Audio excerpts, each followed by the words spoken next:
अस्सलाम वालेकुम dear students. आज का टॉपिक जो है वो ट्यूबरकुलोसिस के बारे में है, क्योंकि हम चैप्टर जो है वो डिजीज़, उसका नाम ही डिजीज़ एंड हेल्थ है, उसके बारे में है और मुख्तलिफ़ किस्म की डिजीज़ उन्होंने टच की हैं। तो इसमें एक और डिजीज़ जो है that is called as tuberculosis, ठीक है ना, क्योंकि ये भी एक एयरबॉर्न डिजीज़ ही है। एयरबॉर्न डिजीज़ इनमें ही ये आता है, ट्यूबरकुलोसिस भी एयरबॉर्न डिजीज़।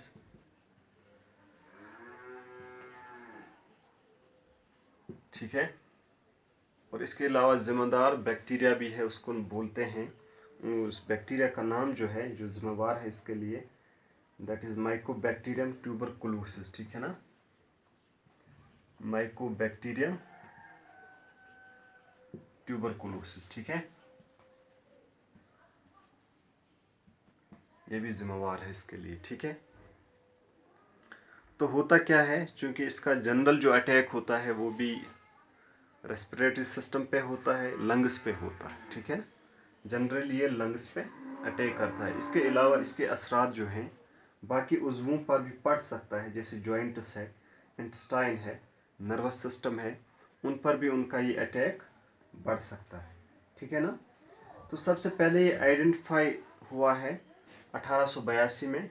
1882 में रॉबर्ट कोच उसका नाम था, तो जिसने ये इसको आइडेंटिफाई किया है फर्स्टली, रॉबर्ट कोच। ठीक है ना, रॉबर्ट कोच, उसने आइडेंटिफाई किया है कि ये बैक्टीरिया जो है, ये जो बैक्टीरियम है, ये जिम्मेवार है इस बीमारी के लिए, जो कि लंग्स को ख़राब करती है, लंग्स पे अटैक करती है। ठीक है ना, जो लंग इन पे इम्यून सिस्टम पे, क्योंकि इसने ज़्यादातर इसमें बोला था कि इम्यून सिस्टम पे ये अटैक करता है। ठीक है ना, तो इसके सिम्टम्स क्या है, यानी कैसे पता चलेगा, अलामतें क्या आती है। तो सिम्टम्स में इसके आते हैं, कफ होगा, कफ, ठीक है ना, खांसी होगी, इसी तरह होगा स्प्यूटम और ब्लीडिंग फ्रॉम लंग्स होता है।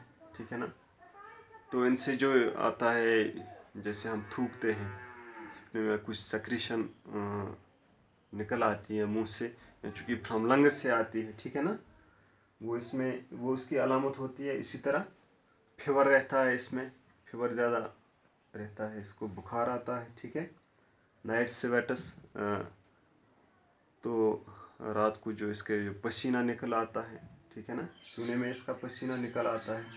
इसी तरह लॉस ऑफ वेट भी होता है और वीकनेस आती है। ठीक है ना, लॉस ऑफ वेट होता है, इसी तरह वीकनेस इस पर्सन में भी काफ़ी हद तक आ जाती है। ठीक है ना, तो जिस तरह हमने कल पढ़ा था कि ये जो एक और एयरबॉर्न डिजीज़ थी, इन्फ्लुएंजा जो था, क्योंकि वो वायरल थी, वायरल डिजीज़, वायरस से वो फैलती थी। इस तरह ये जो है, ये इसके लिए बैक्टीरियम जो है, ये बैक्टीरियम ट्यूबरकुलोसिस, ये भी एयरबॉर्न डिजीज़ है। ठीक है ना, इम्यून सिस्टम को ज़्यादा क्या बोलते हैं इसको, लंग्स को, रेस्पिरेटरी सिस्टम को ज़्यादा टच करता है या ख़राब करने में मदद देता है। ठीक है, तो इसके जो सिम्टम्स होते हैं, कफ है, फीवर है, लॉस ऑफ वेट है, या वीकनेस है, या नाइट स्वेट्स है, तो इनसे पता चलता है कि इस पेशेंट में ट्यूबरकुलोसिस पाया जाता है। ठीक, तो इलाज, चूँकि हम बोलते हैं कि परहेज़ इलाज से बेहतर है, परहेज़ करना सबसे अच्छी बात है। जहाँ भी जाएं थोड़ा नॉर्मल प्रकार से ही चलें, किस तरह का एटमॉस्फेयर सामने है, किस तरह की वेदर कंडीशंस है, क्या हमें खाना चाहिए, क्या पीना चाहिए, उस हिसाब से इंसान को होना लाजमी है, ताकि इन चीज़ों से बच सके। ओके।